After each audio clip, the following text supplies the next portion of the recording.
Protesta monsuno ng amihan, patuloy pa rin pong malamig ang simoy ng hangin sa kapaligiran. Marami ngayon sa mga residente ng Baguio City ang nagrereklamong tila kumakagat na sa balat ang lamig na kanilang nararamdaman. Mas mahirap na raw ngayong bumangon tuwing umaga. Ang mga residente at mga bisita ng Baguio City ay nakaranas ng pinakamalamig na hangin sa buwang ito kahapon ng umaga. Ang temperatura ay pumatak ng 11 degrees Celsius alas 5 ng madaling araw ayon sa Pag-asa sa kanilang panukatan. Mas mababa pa raw ito sa naitalang 13.2 degrees Celsius noong naitala nung araw o madaling araw ng Miyerkules.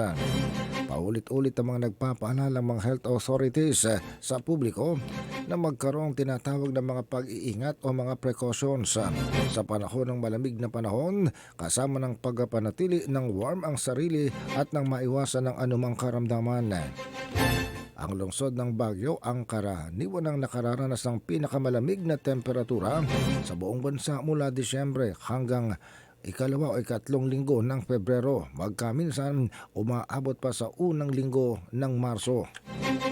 Ang pinakamababang temperaturang naitala sa lungsod ng Baguio ay nananatiling hindi pa rin nabibreak 6.3 degrees Celsius na naitala December 18, 1961. Samantala sa